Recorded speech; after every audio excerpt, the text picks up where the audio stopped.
What's going on, everybody? You've got the card board coach here with your boy, Coach Go. And team, today we've got a very special guest on the podcast here today. We've got Rux Cards, aka Michael Rucker. How you doing today, man? Doing good, Coach. Yeah, nice to meet you. Excited to see what we've got to talk about today. I'm excited to jump into this. You are my first MLB player on the podcast, so welcome. Awesome. Yeah, thank you. So let's talk a little bit about. I mean, first of all, I don't know how many people know that you're into cards. I love that. I absolutely love that. Yeah, my collecting journey really started when I was a kid. I collected Pokemon cards as a kid. Love that. I have very distinct memories of trading Pokemon cards on the bus. I remember I had like a starter deck with like a hollow Machamp that I was like riding my bike to my friend's house, and I like fell off my bike and I had it in my hand and it, like protected my hand but ruined the hollow foil. Like still have that card somewhere, but yeah, Pokemon cards was the start for me, and kind of with COVID, kind of a similar story to a lot of people who are in the hobby now, kind of rediscovered it, rediscovered the passion for collecting. And, my collecting's ventured into, sports, Yeah. baseball, hockey, football, basketball as well. So I'm happy to be a part of this community and be a collector and get to know everybody within the community as well. We're lucky to have you. And I want to dive into some of the stuff that you collect. But first, I want to know a little bit more about the origin. Like, so we get Pokemon. Do we ever get into like Yu-Gi-Oh, Digimon, like, or do we I just had stop I at had the Pokemon? some Yu-Gi-Oh cards for sure. Nice. Yeah, like I don't know. I watched a lot of those like shows like growing up as well. Between like the first Pokemon show, Pokemon movie, like I had Pokemon Gold on my Game Boy Color, Love like it. all that kind of stuff. So I was definitely, and Pokemon still has a special place in my heart. You know, as much as I love, sports and Yeah. like kind of consider myself a jock, I'm equally part a nerd too. So I feel the same way, especially because I went like hard into Yu-Gi-Oh, especially because there was like this whole dueling element, and like I was getting a little older and I had like more autonomy, and so like I was entering tournaments, and like I was like, man, if I put like money into this, like I can actually like win stuff, versus for me, Pokemon card collecting was just that. It was just collecting. Like I never actually, aside from like the Pokemon trading card game on the Game Boy, like I never actually played with Pokemon cards. So for me it was definitely like Pokemon, then Yu-Gi-Oh, and then somewhere down the line I ventured into, like, in Canada we have Tim Hortons, and mhm. so like I got into like hockey cards at a very like low floor, right? It was like $1 a pack, it was like 3 cards, and I even inherited like my parents, well, I say my parents, it was literally my mom. My mom collected hockey cards, and she would do like full sets. And so for me, collecting was always like set collecting. It was always like full sets. I had no problem collecting like the lower end stuff because it was a lot easier to assemble. For um sure. so yeah, it's interesting to hear like some of your start, and how it's similar to, I'm sure, a lot of people's start in the hobby. Talk to me a little Yeah. bit about, like, so as a collector, and having the opportunity to play with people who you, I mean, could collect, like, how is that for you? Yeah. I would say like when my first like month, I guess, after I made my major league debut, which was in 2021, by the way, um, it was always like, especially some of the bigger name guys and guys that were kind of a little bit on their way out, like facing Buster Posey for the first Yes. time, facing, Albert Pujols for the first couple times, just kind of feeling a little bit of that starstruck feeling. These are guys that I've watched like all throughout, even going far back as early high school, Yeah. for me. So to be able to share the field with them in that capacity, like, um, you know, is surreal in and of itself. But, to be able to, have a relationship with people that, I'm able to collect their card. gives me another reason, specifically with baseball cards, like Yeah. to collect versus, what some other people might have. So like, I do collect teammates. Like if I'm Love in that. a, Love that. Topps Chrome break, like I'm not afraid to like pick the Cubs like in a break. Like it's fun to be able to have cards or share with people, or especially like, I don't know, if I forget exactly who makes these videos, but they'll take the action shot and I they'll try know to like exactly go where yeah, yeah, they'll yeah. go back to try to figure out exactly Yeah. what that's from. So to see kind of some of those, especially with my teammates, I'm like, I know exactly what game that's from. Like that's kind of a cool aspect, that I'm able to appreciate maybe a little bit more than the casual fan or sports card collector. That is so cool. And I never even thought about that with some of the action shots. Like the fact that you could actually like picture that moment. I'm sure like if you're a fan, you might be able to picture that moment, if it's a distinct moment. We've got Kevin Kiermaier here. He's always making crazy catches. And like we had Pilar too, and a lot of his action shots are of like his dives. But I mean, you might be able to see an everyday catch and be like, oh, I know exactly. Like I can remember that like it was yesterday. So that's really cool. Talk to me about, is it just sports cards? Is it memorabilia as well? I have a little bit of memorabilia. Nice. I actually, you kind of see my little, I call this my card corner that I'm in. This is the amount of my house that my wife is. So you can have this section of the house. Like this is where you can kind of do your thing and, kind of celebrate, some of the things and passions that you care about. But I do have a couple of memorabilia items within reach of me. So I'm gonna Yeah. try to Yeah. pull some stuff out. So um, these are kind of unique, but these are my first strikeout ball, and so it's got the the little I love that. authentication thing, and then this is the first pitch that I'd ever thrown in a big league game. Uh, So my so that's something that's kind of cool that MLB does for pitchers that have their debut. They have their first pitch, their first strikeout, authenticate the ball, all that kind of stuff. And then something cool that my that our clubhouse manager did for our first year is have a sign ball from everybody, including myself. Maybe you can see kind of some yeah, of Ian Happ is there on the top. I see it. Mine is right there. So just, there's Wilson Contreras somewhere on here, Jason Hayward, a lot of guys that are good leaders, good mentors to me. My first year in the big leagues. Was Brian So to be Brian able to was Brian still there?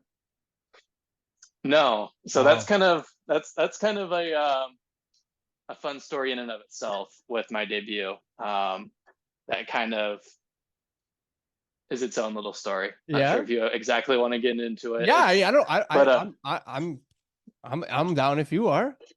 yeah, so my debut was probably the saddest day for Chicago Cubs fans because Anthony Rizzo got traded, Chris Bryant got traded, Javi Baez got traded, Craig Kimbrell got traded.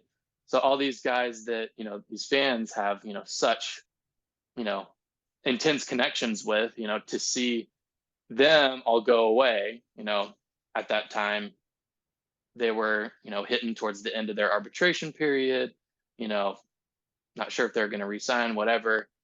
Um, but yeah, so I was one of the replacements at that time that got called up as they were traded away. So as the city of Chicago was mourning, it was arguably one of the best days of my life to be able to pitch in a major league game, and did not get the fanfare that you know that my wife certainly thinks that I deserved. That's Yeah. kind of like her chip on her shoulder. Like got super late notice, and actually at that point in time, they had what was called the like the travel squad. So during like COVID, if somebody ended up getting COVID, then you could like pull somebody up and activate them. So that's all I was told by my AAA manager when we were going, that we're on the taxi squad. And then it wasn't until 5 o'clock before the game they're like, "Yep, you're activated." Like trades went through, like thought you were going to be, but it wasn't official until 2 hours before the game. So thankfully my wife was there, but she was the only family that I had there for my debut. 2 hours before the game. Yeah. That is wild, especially because pitchers have like a pretty comprehensive like warm up, you know, and like Hmm. you guys are pretty structured. Yeah. So like worked out, practiced with the team or whatever, but it wasn't until a couple hours before that you're activated, you're available, like put on the jersey. Here's jersey number 59, which I did not get to choose, but I'll take any number, at that point. Yeah. Talk to me about coming into an MLB game and like facing Albert Pujols. Like how, like how, I mean, aside from the starstruck, like how are you feeling? Um, so what I try to do is just simplify it as much as I can. It's really the same game that I've played, since I was, 4 or 5 years old, playing coach pitch. Um, there's so much preparation and practice and attention to detail that goes into that moment, and so just trying to trust that and rely on that and just do what I've practiced to do. Just worry about hitting the glove, executing a pitch. It's not a time to work on technique or Yeah, like that. That stuff's already over, done with. Like it's time to get somebody out, time to compete, kind of turn it on, find that extra gear. Um, Definitely a crowd of 40,000 people definitely helps. Like find that extra gear. for sure. Um, Especially when you're on little sleep and you're traveling from one time zone to another, and you know we play 162 games in a season, so to be able to kind of stick with it whenever that phone rings in the bullpen, just know like, okay, when it's my name, like it's time to go, it's time to get ready. I need this pitch and that pitch dialed in. I know these are the three hitters like at a minimum that I'm gonna face, like let's go. At that point, it's just trying your best and executing pitches. Results happen. There's a lot within baseball that's hard to control.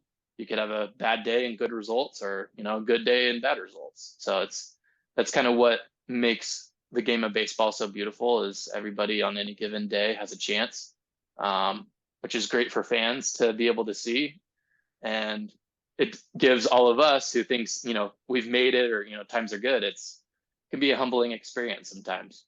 Yeah, I feel like relief pitchers are a different beast. You know what I mean? Like the fact that you guys, it's all so sporadic.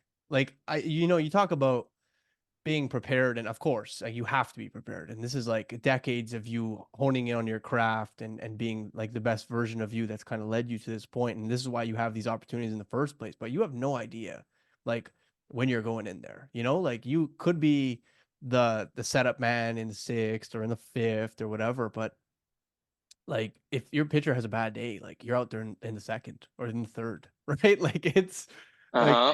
in between, like in the middle of an inning, first out, you're like, no, we're gonna switch it up, and you're like, all right, let's do this. I gotta give it my best, like on the fly. Hmm. And I have a tremendous amount of respect. I mean, obviously, I have a tremendous amount of respect for the fact that you made it to the MLB and are consistently playing the MLB. But the fact that all the things that you have to go through on a daily basis during your like at your job is just it's wild. Hmm.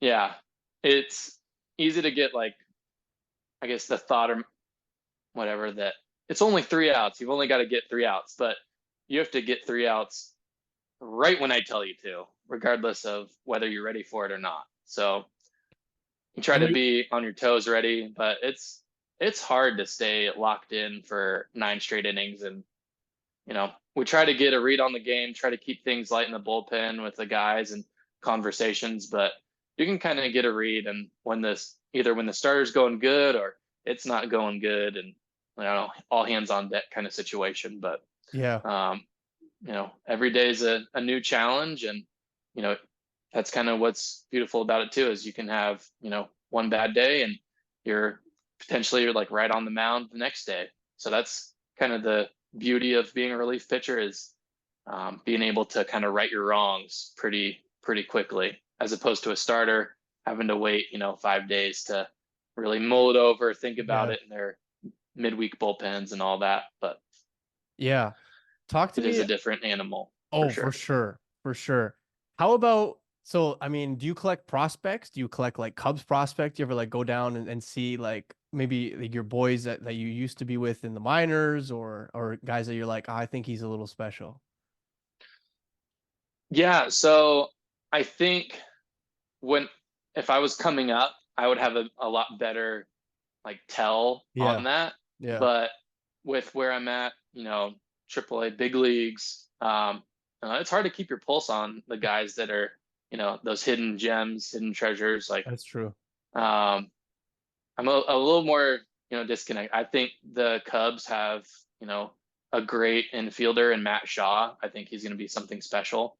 Um, being able to see him, we actually had our fan fest in Chicago about a week ago. Yeah. So to be able to see him, how kind of he conducts himself just as a professional, really impressive individual. Can't wait to see what he does as he progresses through Double A, Triple A, and hopefully the big leagues here soon.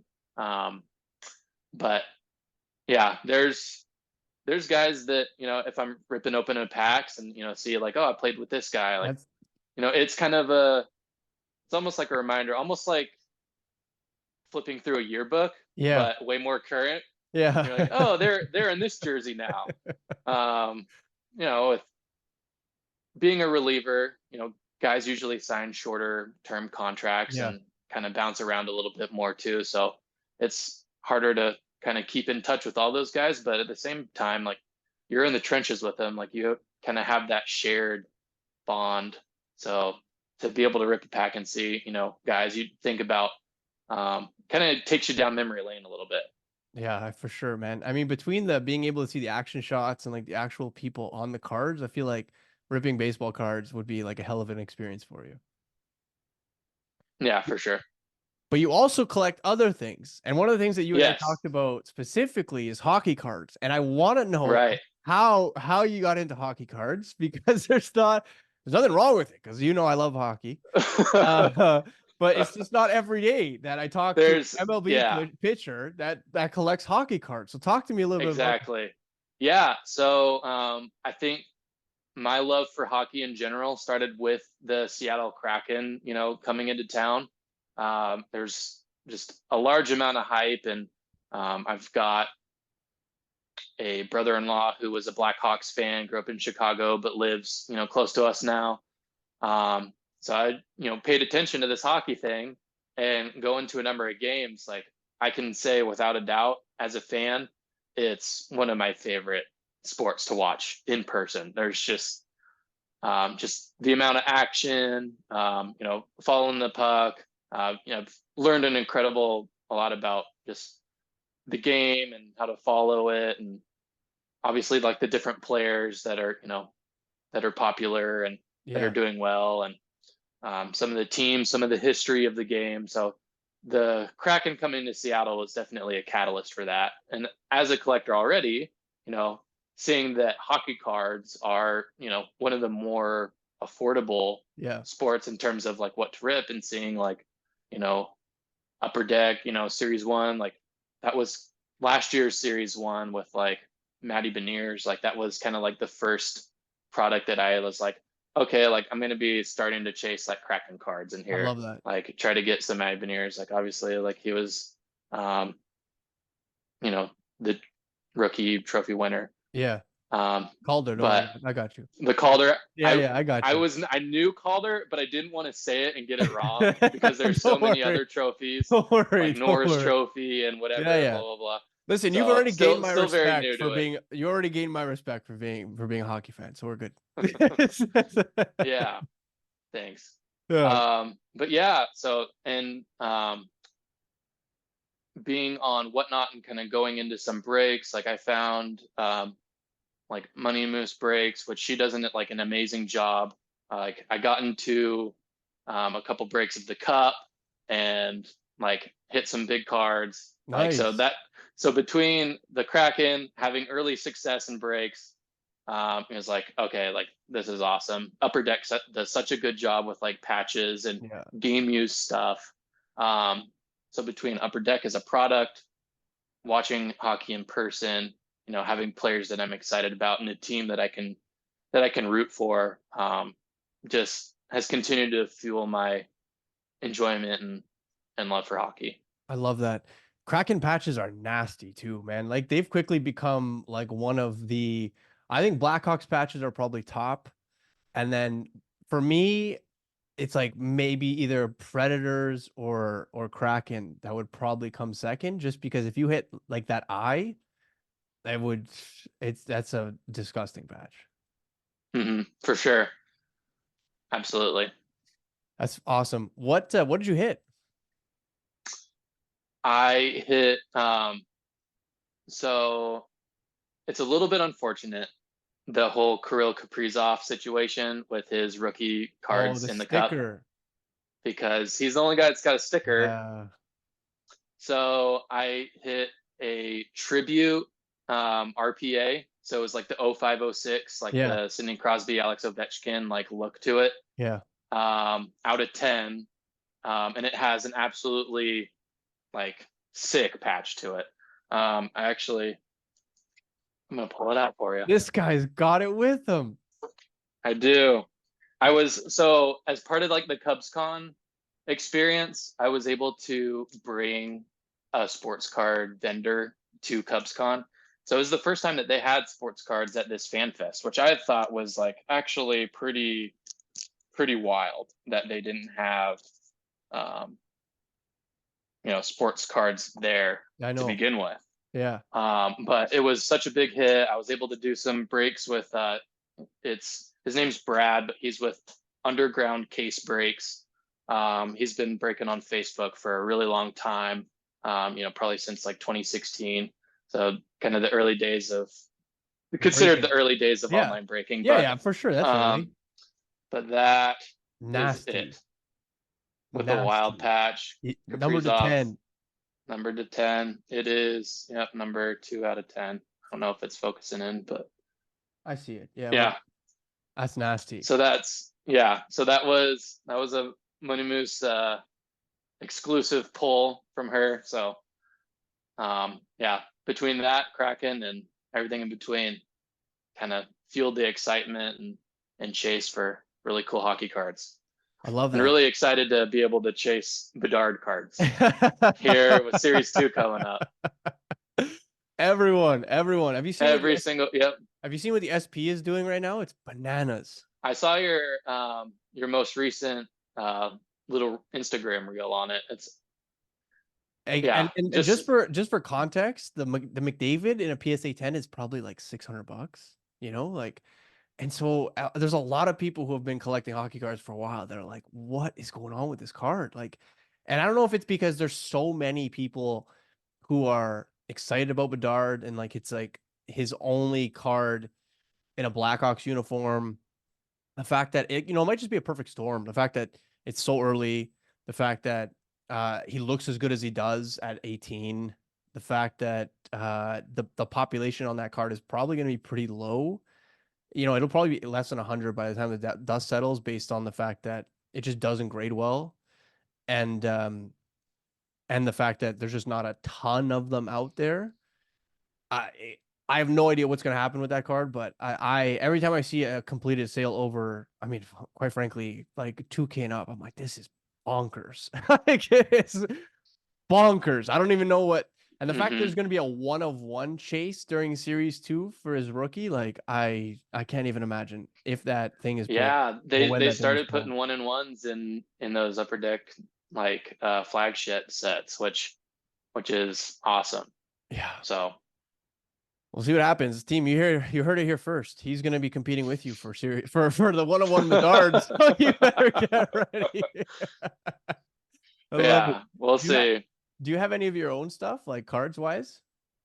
Yeah, so I had as a prospect in 2017 Panini Elite Extra Edition. So that's like Panini's non-licensed version of Yeah, like Bowman. yeah, So I had that set, which like if you try to buy a box now, like compared to other years, it's ridiculous because there's Ronald Acuna in that set, Oh as well as damn. Julio Rodriguez is in that set. O'Neal Cruz is in that set. Like it's kind of shocking for like a prospect like checklist, like how Yeah. many people made it to the big leagues and like have absolutely killed it Yeah. in the big leagues. They also have like some crazy uh, like USA 15U, like 15-year-old signing autographs like in these packs. They're like, Wow. oh yeah, that 15-year-old made it to the big leagues. That 15-year-old made it to the big leagues. Like whoever Panini had for baseball, like to evaluate talent, like Yeah. they should be hired by a team to be a By scout, the like frankly. MLB. Exactly. Yeah, Yeah. yeah, yeah. Yeah. It's like what Topps is doing now. They're just signing everyone at like 14. They're like, screw it. We're just gonna sign everybody. Uh-huh. Yeah. No, I actually so something cool that the between the MLB Players Association and Fanatics did. I don't know if you were able to see any of this, but they had this athlete immersion kind of program that they took athletes in, kind of showed them a little bit of behind the scenes, like almost a little bit of a job shadow internship, learn more about Fanatics. So that took place in early November. And when I saw an email about it, I was like, I have to Have like to. sign up. Like this is right up my alley. Like, Yeah. um, and it was right around the time that the World Series was, wrapping up. So I don't think as many players like knew about it Yeah. or expressed interest, but they're like, yeah, you're good to go. Like your application's been approved. Like we're gonna send you down to LA. So I was able to see and experience like all the stuff that Fanatics has like in LA with their like collectibles. Got a chance to meet and talk with Mike Mahan, who's the head of Fanatics Collectibles. Nick Bell, who's with Fanatics Live, like he's Yeah. kind of running that show, and doing a really good job with that, making sure that the talent there is, top notch and the product comes through really well. And then it kind of all culminated with a dinner at Michael Rubin's house in LA. So be able to like kind of like share a meal with him and like just have him ask us questions about like us as athletes and like what we see and for him to like pick my brain specifically, like as an athlete that collects, Yeah.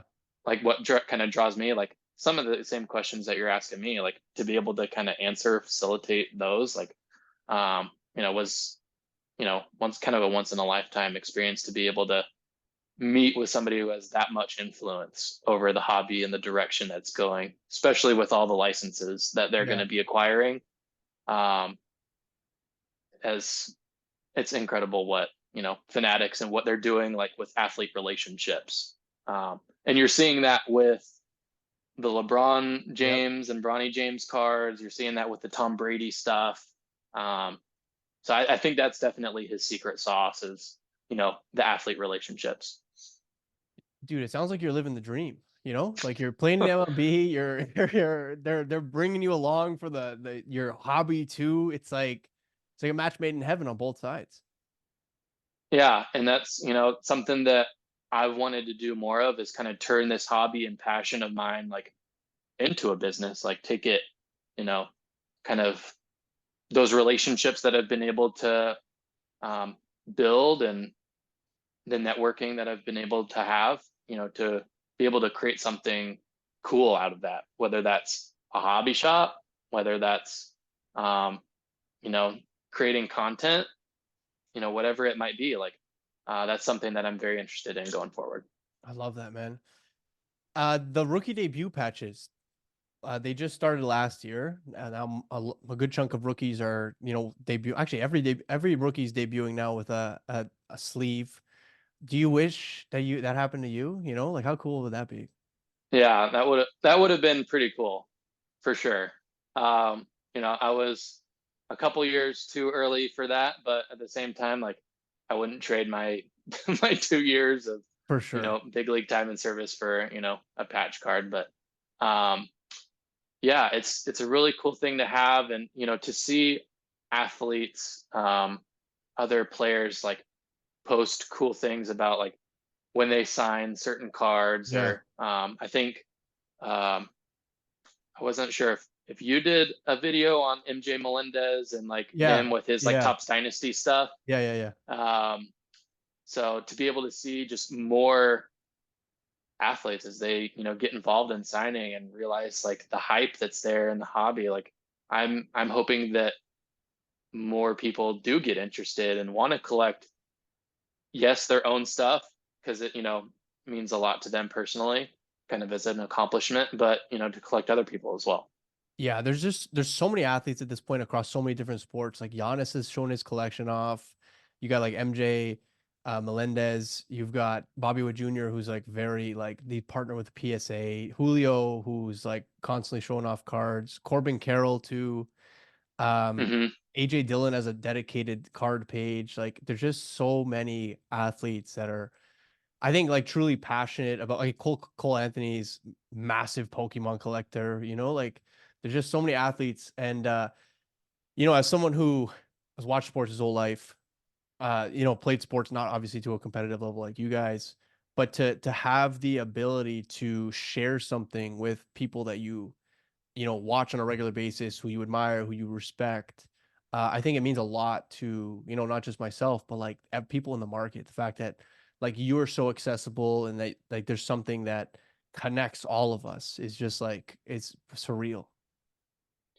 Yeah, that's one of my favorite parts about the hobby is being able to interact with, people at card shows or, people on social media, just to be able to have that type of interaction and kind of realize like, yeah, we like, I am accessible. Like this is something that, that I hope that I can bond over with, like with fans, like not just to, boost my platform or gain more Yeah, followers, but just to facilitate those conversations and relationships. Like that's what gives me the most joy about the hobby. Like collecting is great. Like I love being able to display different pieces in my collection, or kind of flex or show off like some of the cool things that I have.